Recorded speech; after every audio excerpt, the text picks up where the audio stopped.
Yes. Hello friends, कैसे हैं आप? आशा करता हूं आप अच्छे होंगे, आपके घर पर सब अच्छे होंगे। हम लोग कर रहे थे एनसीईआरटी सिविक्स क्लास 10 का चैप्टर 2, जिसका नाम है फेडरलिज्म, हिंदी में कहें तो संघवाद। हमने चैप्टर पढ़ लिया है हम सभी ने। आज मैं इसके क्वेश्चन से करवा दूंगा। पूरा क्वेश्चन से नहीं करवा रहा हूँ मैं, कुछ ही करवा रहा हूँ, इसे हाफ करवा दे रहा हूँ क्योंकि मैंने तैयार नहीं किया इसका पीपीटी फाइल। तो जो मुझे सामने दिख रहा है आंसर, जो डायरेक्ट में बना पा रहा हूँ, मैं उसी का वीडियोस बना देता हूँ। जो भी बने 10 मिनट 12 मिनट का समझा कर मैं बना दे रहा हूँ, ठीक है। चलिए, तो मैं कुछ स्वागत करता हूँ आप लोगों का आप ही के इस यूट्यूब चैनल में, जिसका नाम है IQ अड्डा एंड इजी लर्निंग, ठीक है। चैनल पर आप यदि नए हैं तो सब्सक्राइब करना ना भूलें, और वीडियो पसंद है तो लाइक शेयर कमेंट जरूर करिएगा, क्योंकि मैं आप लोगों के लिए काम कर रहा हूँ, ठीक है। चलिए, तो आज मैं कल सुबह बना दूंगा, फिनिश कर दूंगा कल सुबह ये जो चैप्टर बचा हुआ है, ठीक है। तो कुल मिलाकर आई मीन टोटल 12 क्वेश्चन है इसमें।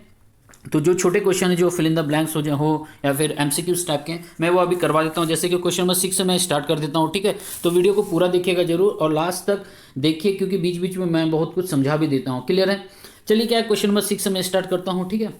देखते हैं क्या है यहाँ पर सब ठीक है ना, जूम हाँ सब ठीक है। तो ये क्या कहता है, क्वेश्चन नंबर 6 कह रहा है फिल इन द ब्लैंक्स। याद रखिएगा, बाकी मैंने तैयार नहीं किया ना फाइल, PDF बनाना पड़ता है मुझे, PPT फाइल प्रेजेंटेशन करना पड़ता है ना, उसके बाद में वीडियो बनाना पड़ता है हम लोगों को, ठीक है, लेक्चर लेना पड़ता है। तो मैंने अभी तैयार नहीं किया, इसलिए मैं डायरेक्ट PDF से जो बना दे रहा हूँ, जो क्वेश्चन से बन रहे थे, ठीक है। तो क्वेश्चन नंबर 6 से फिल इन द ब्लैंक्स से क्या कहता है, फिल इन द ब्लैंक्स देखते हैं क्या कहता है। फेडरलिस्ट पढ़ लिया, यदि आप लोगों को जाकर देखना है प्लेलिस्ट पर जाकर देख लें, मैंने प्लेलिस्ट पर डाल दिया, ठीक है। नहीं होता है तो आप सर्च कर लीजिएगा यूट्यूब पर जाकर, फेडरलिस्ट बाय कुश सर के नाम से, या फिर बाय कुश सर्च कर लीजिएगा, या फिर फेडरलिस्ट बाय IQ अड्डा सर्च कर लीजिएगा, आपको मिल जाएगा, ठीक है।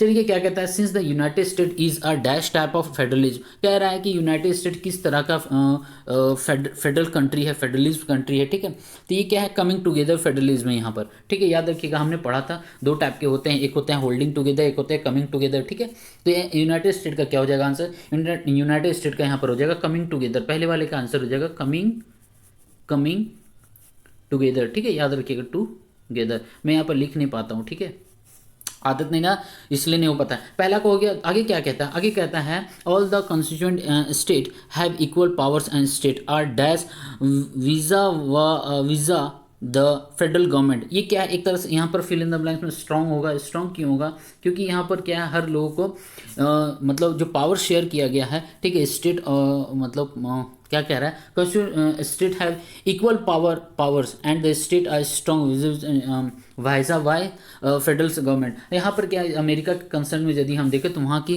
जो स्टेट है ज़्यादा पावरफुल है इन कंपेरिजन सेंट्रल गवर्नमेंट के, है ना। और हमारे देश में क्या है, सेंट्रल गवर्नमेंट ज़्यादा पावरफुल है in comparison to state government में। क्लियर है? आगे क्या कहता है, कहता है but India is a dash type of federalism and some state have more power than other. In India the government has more powerful, ठीक है। तो यहाँ पर क्या हो जाएगा, यहाँ पर हो जाएगा होल्डिंग टुगेदरनेस, ठीक है। यहाँ पर हो जाएगा आपका होल्डिंग टुगेदरनेस। क्लियर है? यहाँ पर होल्डिंग टुगेदरनेस, यहाँ पे होल्डिंग टुगेदर जो यहाँ पर, ठीक है, ये वाला पोर्शन होल्डिंग टुगेदर हो जाएगा। And India dash government has more powerful. यहाँ पर मैं कहूँगा वीक कह सकते हैं हम लोग, ठीक है। वो स्ट्रॉन्ग था तो एक तरह से वीक, या फिर स्ट्रॉन्ग नहीं, वीक ही कहेंगे, ठीक है। यदि कुछ यहाँ पर और होगा तो मैं अगले सेक्शन में जो कल सुबह वीडियो में डालूंगा उसमें देख लूँगा इसे, ठीक है। यहाँ पे स्ट्रॉन्ग ही रख दीजिए, स्ट्रॉन्ग ही रखिए, ठीक है।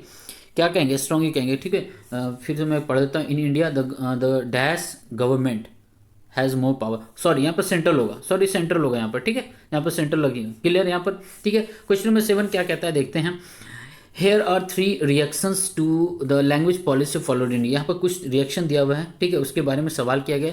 तो गिव एन आर्ग्यूमेंट। अच्छा, 7 नंबर हम छोड़ते हैं, ठीक है, ये भी है क्वेश्चन आंसर। मैं कल इसका PDF बनाता हूँ तो मैं दे दूंगा, ठीक है। 7 में भी मैं लीव कर रहा हूँ, आगे बढ़ता हूँ मैं क्वेश्चन नंबर 8 की ओर।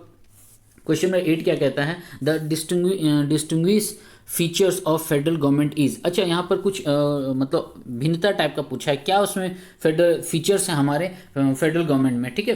तो कौन इसमें से भिन्न है, मतलब डिफर कौन है, और क्वेश्चन के अकॉर्डिंग कौन है, उसका आंसर हमें देना है, ठीक है। तो देखिए, पढ़ते हैं हम। पहला ऑप्शन कहता है national government gives some powers to the provisional government. चलिए, यहाँ तक ठीक है।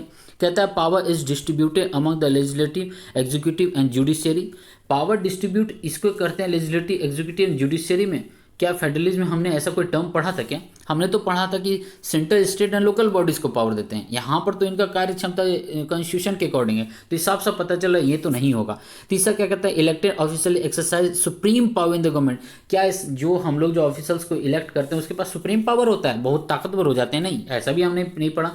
तो सी नंबर भी कैंसिल है। अब आपके पास बचा ऑप्शन ए और ऑप्शन डी। डी क्या कहता है, governmental power is divided between different level of government. ये हमने पढ़ा था, ऑप्शन डी पढ़ा था कि हमारे संघीय व्यवस्था फेडरल सिस्टम में क्या होता है, जो पावर होता है डिस्ट्रीब्यूट किया जाता है कहाँ, डिफरेंट लेवल पर। जैसे इंडिया के कंटेक्स्ट में हम देखें तो central, state and local. Clear, यहाँ पर 3 लेवल पर हमने बांटा था। पहले यहाँ तक था और यहाँ पर सिर्फ नाम मात्र का था, लेकिन 1992 में पंचायती राज व्यवस्था आता है, तब यहाँ से हम लोग क्लियर करते हैं। ठीक है, आगे क्या कहता है, क्वेश्चन नंबर 9 देखते हैं। 8 वाला क्लियर है ना? नहीं समझ में आया तो कमेंट करके जरूर बताइएगा, मैं फिर से समझा दूंगा, मैं हूं समझाने के लिए, चिंता मत करिए उसके लिए। क्वेश्चन नंबर 9 क्या कहता है, क्वेश्चन नंबर 9 कहता है, a few subject in various list. अच्छा, आपको लिस्ट दिया हुआ है, ठीक है, आपको चूज करना है कौन किसके साथ आएगा। ठीक है, यहाँ पर दिया हुआ है, ए में डिफेंस है, बी में पुलिस है, सी में एग्रीकल्चर है, डी में एजुकेशन है, ई में बैंकिंग है, एफ में फॉरेस्ट है, जी में कम्युनिकेशन, ट्रेड, मैरिज। तो कौन किसे लिस्ट में जाएगा? देखिए यूनियन लिस्ट में क्या क्या जाएगा, चलिए खोजते हैं हम लोग। सबसे पहले डिफेंस ही देखिए, सबसे पहले डिफेंस जाएगा आपको यूनियन लिस्ट में, क्योंकि मैंने बताया था जो आर्मी वगैरह होते हैं ना, जो सेना होते हैं या राष्ट्रीय स्तर पर होते हैं, सेंट्रल गवर्नमेंट के लिए होते हैं, तो ये यूनियन लिस्ट में जाएगा। ठीक है, क्लियर है। दूसरा यूनियन लिस्ट में क्या जाएगा, कम्युनिकेशन जाएगा। ठीक है, क्योंकि संचार व्यवस्था केंद्र सरकार के अंतर्गत है, मैंने बताया था डीडी न्यूज़ है ना, सॉरी डीडी का जो चैनल होता है। तीसरा एक और इसमें जाएगा आपको बैंकिंग भी जाएगा सेंट्रल गवर्नमेंट के हाथ में। मैंने बताया था कोई एक स्टेट का पार्टिकुलर अपना बैंक नहीं होता, जैसे एसबीआई, आरबीआई वगैरह है ना, तो 3 यूनियन लिस्ट में जा रहा है। ठीक है, मार्क कर लिए। अब देखिए बच्चा आपका स्टेट लिस्ट में मैं क्या डालूंगा, पुलिस। मैंने बताया था जो पुलिस वाले जो होते हैं वो क्या होते हैं, आर्मी। देखिए डिफेंस हो गया आर्मी के अकॉर्डिंग सेंट्रल में, और पुलिस हमारा क्या जाएगा, स्टेट लिस्ट में चला जाएगा। क्लियर है। एग्रीकल्चर भी आपको स्टेट लिस्ट में ही जाएगा। क्लियर है आपको। अब बच्चा आपका ट्रेड किस में जाएगा, ट्रेड भी उसी में जाएगा। मेन नज़र ट्रेड में ही डायरेक्ट गया, देखिए क्योंकि पढ़ा हुआ है ना तो दिमाग में आ जाता है। ठीक है, तो ट्रेड भी हमारा जाएगा स्टेट में, तो पुलिस, एग्रीकल्चर एंड ट्रेड चला जाएगा आपका स्टेट में। बच गए कंग्रुएंट लिस्ट। मैंने जब चैप्टर पढ़ा था तो लिस्ट ही नहीं है बुक में, है ना, वही मैं सडनली स्टॉप भी हुआ था उस टाइम। तो बचा हुआ पार्ट क्या क्या है, बचा हुआ पार्ट आपका एजुकेशन है, ये इसमें चला जाएगा। और क्या बचा, फॉरेस्ट बचा, इसमें चला जाएगा। और क्या बचा, और मैरिज, तीनों इसमें आ जाएंगे। क्लियर यहाँ तक? ठीक है, आगे बढ़ूँ मैं। देखिए अब बता, अच्छा एक क्वेश्चन नंबर 10 क्या कहता है, क्वेश्चन नंबर 10 लिस्ट है, वही मैच करवाना। चलिए मैच करते हैं फटाफट। स्टेट गवर्नमेंट के पास कौन जाएगा, फटाक से सेंट्रल गवर्नमेंट। देखिए सेंट्रल गवर्नमेंट का यूनियन लिस्ट के जाएगा। ठीक, और लिस्ट मैच करना है, ठीक है, कोई बात नहीं, वही चीज़ हुआ।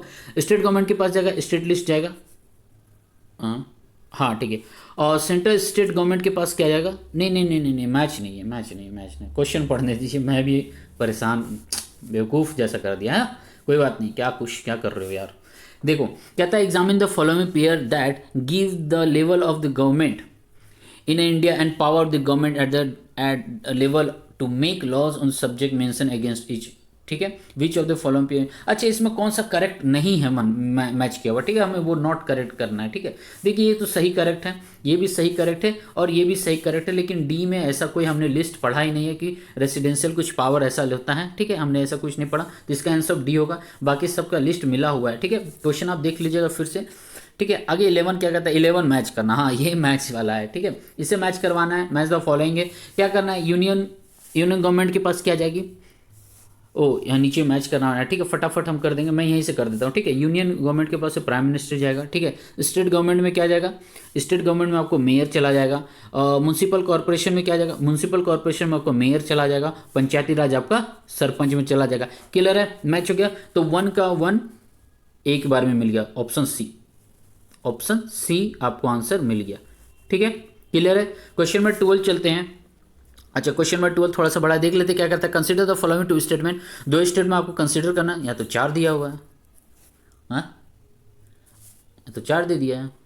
देखिए बुक में ना यही सब गड़बड़ है, यहाँ पर लिखना था कंसीडर द फॉलोइंग स्टेटमेंट, सिर्फ लिखता या फिर 4 लिख देता, क्योंकि ऑप्शन में 3 है, यहाँ पर यहाँ भी 3 है, यहाँ 2, यहाँ 2, क्या बोलिएगा, कोई बात नहीं, देखते हैं क्या 2 को कंसिडर करना है 2 स्टेटमेंट।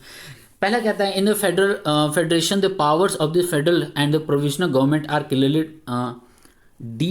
डेमोक्रेटेड। हाँ ठीक है, यहाँ तक क्लियर है। कह रहा है फेडरलिज्म का जो पावर है वो प्रोविजनल मतलब जो प्रोविंशियल लेवल पर, सेंट्रल लेवल पर पूरा डेमोक्रेटाइज टर्म से चलता है।